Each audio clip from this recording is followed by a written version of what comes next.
सुप्रभात बच्चों, online class में आपका स्वागत है। मैं Neeta Chaudhary, Fortune International School से। तो बच्चों, हमने चंद्रग्रहण से लौटती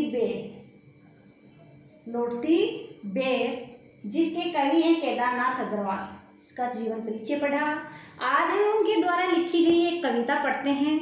इस कविता में चंद्रग्रहण एक गांव का नाम है और प्रकृति सौंदर्य को अद्वितीय बताया गया है।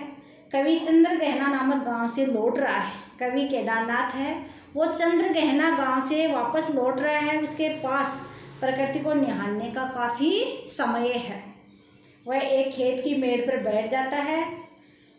उसके पांव नीचे तालाब है जिसमें लहरियां उठ रही हैं। पास में चने के नन्हे पौधे हैं। उनके सिर पर कैसे फूल निकले हुए हैं? चने के पौधे के गुलाबी फूल निकले हुए हैं।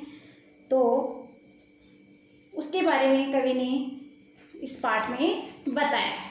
तो आज हम चंद्रग्रहण से लौटती बेर केदारनाथ द्वारा लिखी गई ये कविता पढ़ेंगे, जिसमें पहला पद है, देख आया चंद्रग्रहण, देखता हूँ दृश्य अब मैं, मेड़ पर इस खेत की बैठा अकेला, एक बीते के बराबर ये हरा ठिगना चना, बांधे मुरेठा शीश पर छोटे गुलाबी फूल का सजकर खड़ा है। तो इसमें बीते का अर्थ होता है हाथ के पंजे को खोलने पर अंगूठे के सिरे के समान कनिष्का के सिरे तक की लंबाई के बराबर नापना। मुरट्ठा का अर्थ होता है साफा या पगड़ी। तो कवि कहता है कि देख आया चंद्रग्रहण, देखता हूँ दृश्य अब मैं, मेड़ पर इस खेत के बैठ के। कवि केदारनाथ है, वो खेत की मेड़ पे बैठ करके कहते हैं। और कवि के सामने खेत में क्या दिखाई दे रहा है? चने के छोटे छोटे ठिगने जो पौधे हैं, छोटे छोटे पौधे होते हैं, उनको बोलते हैं ठिगने पौधे हैं, जिसके ऊपरी भाग पे कैसे फूल लगे हुए हैं? गुलाबी फूल लगे हुए हैं। वो गुलाबी फूल ऐसे लग रहे हैं जैसे सिर पर गुलाबी रंग की पगड़ी बांध रखी हो। हाथ के पंजे के खोलने पर अंगूठे के सिरे में कनिष्का के सिरे तक की लंबाई यानी वो साफा बांध रखा है। चंद्रग्रहण एक गांव का नाम है। चंद्रग्रहण किसका नाम है? एक गांव का नाम है। और कवि उस गांव को देखकर लौटने के बाद एक खेत की दीवार पे या मेड़ पर बैठ करके प्राकृतिक दृश्य को निभार रहे हैं। और कैसा प्राकृतिक दृश्य दिख रहा है कवि को कि एक खेत में चने के छोटे छोटे पौधे खड़े हैं और उनके ऊपरी भाग पे गुलाबी रंग के फूल लगे हुए हैं। वो गुलाबी फूल ऐसे लग रहे हैं जैसे मानो सिर पर गुलाबी रंग की पगड़ी या साफा बांध रखा है।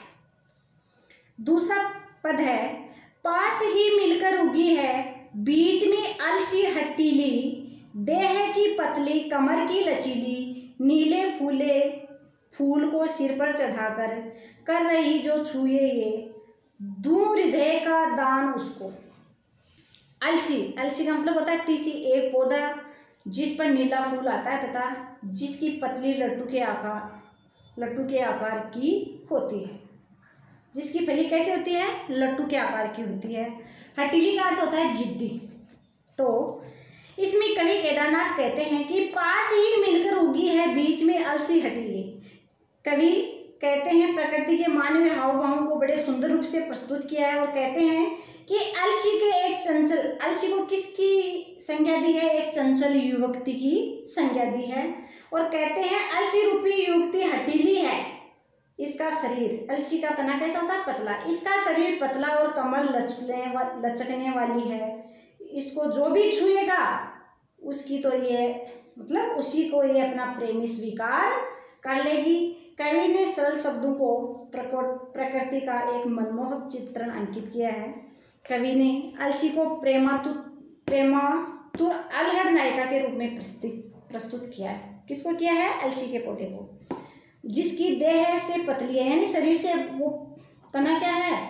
उसका पतला है। जिसमें नायिका का रूप दिया गया है। तो नायिका का शरीर कितना बताया इसमें? पतला बताया गया है, लचीली और हटीली है। उनके अलसी के कैसे रंग के फूल होते हैं बच्चों? नीले रंग के। उसने नीले रंग के फूल धारण किए हैं और वह स्वयं को प्रियतम पर न्यौछावर होने को तैयार है। तीसरा पद है, और सरसों की न पूछो, हो गई सबसे सयानी, हाथ पीले कर लिए हैं, ब्याह मंडप में पधारी। सयानी, सयानी का मतलब होता है चतुर। सयानी का अर्थ क्या होता है बच्चों? चतुर। हाथ पीले करना, विवाह करना या पीले फूल उगाना। पीले फूल हैं लेकिन वो कैसे हैं? ऐसे दिख रहे हैं जैसे विवाह में मेहंदी रची हुई। फाग, होली के दिनों में गाए जाने वाले गीत को क्या कहते हैं? फाग। तो कवि केदारनाथ कहते हैं कि और सरसों ने पूछा, हो गई सबसे सयानी, हाथ पीले कर लिए हैं, ब्याह मंडप में पधारी। फाग गाता मास फागुन, आ गया है आज जैसे। फाल्गुन मास कौन सी ऋतु में आता है? बसंत ऋतु में आता है। इस समय चारों ओर बसंत की शोभा छटकती, यानी प्राकृतिक दृश्य बड़े ही सुहाने लगते हैं बसंत ऋतु में। बसंत ऋतु का जो मौसम है वो बहुत ही सुहावना है। चारों तरफ क्या है? हरियाली हरियाली हमें दिखाई देती है। इसी मास में होली का प्रसिद्ध त्यौहार आता है और बसंत ऋतु में ही, फागुन के महीने में ही होली का त्यौहार आता है। रंगों से होली खेलते स्त्री पुरुष मस्त होकर होली से संबंधित लोकगीत भी गाते हैं। फाल्गुन मास में होली का त्यौहार आता है और होली के त्यौहार में स्त्री और पुरुष रंगों से होली खेलते हुए लोकगीत गाते हैं। इन गीतों को फाग भी कहा जाता है और होली के दिनों में गाए जाने वाले गीत को फाग भी कहते हैं। फाग गाते समय डफ नामक वाद्य बजाया जाता है और फाग में ये गीत गाते हैं तो होली फाल्गुन महीने में आते हैं और उसमें क्या बजाया जाता है बच्चों? डफ बजाया जाता है। तो इसमें कवि ने ये बताया है कि प्रकृति का सौंदर्य ऐसे है जैसे सज धज के कोई कन्या ब्याह के मंडप के रूप में खड़ी है और सुंदर और रमणीय लग रही है, यानी बहुत सुंदर लग रही है। ऐसे ही सरसों को सयानी लड़की दिखाया गया। बसंत ऋतु में सरसों की फसल, यानी फाल्गुन मास में सरसों पे क्या आ जाते हैं? पीले पीले फूल आ जाते हैं और उस पीले फूलों को किसकी संज्ञा दी है? एक चतुर लड़की की संज्ञा दी है। वो सरसों ऐसे लग रही है जैसे विवाह के मंडप में कोई सजी धजी लड़की खड़ी हो, ऐसे सरसों की फसल लग रही है। देखता हूं मैं स्वयंवर हो रहा है, प्रकृति का अनुराग अचल हिल रहा है, अंचल हिल रहा है। इस विजन में दूर व्यापारिक नगर से प्रेम की प्रिय भूमि उपजाऊं अधिक। स्वयंवर का अर्थ होता है विवाह के प्रत्याशियों में से कन्या द्वारा स्वयं पति का वरण करना, चुनना। अनुराग का अर्थ होता है प्रेम और विजन का अर्थ होता है सुनसान स्थान। तो देखता हूं मैं स्वयंवर हो रहा है, प्रकृति का अनुराग चंचल हिल रहा है। कवि केदारनाथ कहते हैं कि खेतों में सरसों, चने और अलसी की रंग बिरंगी फसलें इस तरह सुशोभित खड़ी हैं मानो शादी का वातावरण हो रहा है। यानी जब फाल्गुन मास में बसंत ऋतु में चारों तरफ खेतों में फसल लहलाती है तो वो ऐसे दिख रही हैं जैसे कोई शादी का वातावरण हो रहा है, चारों तरफ शादी का सा माहौल दिखाई दे रहा है।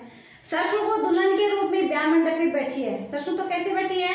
ऐसे सजी हुई पीली लग रही है जैसे कोई ब्याह के मंडप पे बैठी है। और चना क्या है? दूल्हे के रूप में लग रहा है और अपने सिर पे गुलाबी रंग की पगड़ी बांधे हुए है। अलसी प्रेमातुर नायिका के रूप में खड़ी है। तो इसमें कवि ने ये कहा है कि प्रकृति का जो आंचल है वो प्रेम से भरा हुआ प्रतीत होता है। ऐसे लगता है जैसे चना तो दूल्हा है और सरसों क्या है? दुल्हन है और अलसी क्या है? अलहड़ नायिका है। इस तरह तीनों प्रेमों के आनंद में मग्न है। यहाँ प्रकृति का आंचल प्रेम पूर्वक है। पांचवा पद है, और पैरों के तले है एक पोखर, उठ रही है इसमें लहरियां, नील तल में जो उगी है घास भूरी, ले रही है वह भी लहरिया। एक चांदी का सा बड़ा गोल खंबा, आँख को है चमकाता, है कई पत्थर किनारे, पी रहे हैं चुपचाप पानी, प्यास जाने कब बुझेगी। पोकर, पोकर का अर्थ होता है बच्चों तालाब। चमकाता, चकमता यानी चौंधियाता। तो इसमें कवि कहता है और पैरों के तले एक पोकर, उठ रही है इसमें लहरियां। कवि केदारनाथ कहते हैं कि तालाब के पानी में पड़ रहे सूर्य की प्रतिबिंब, सूर्य की छवि को चांदी का बड़ा सा गोल खंभा कहा गया है।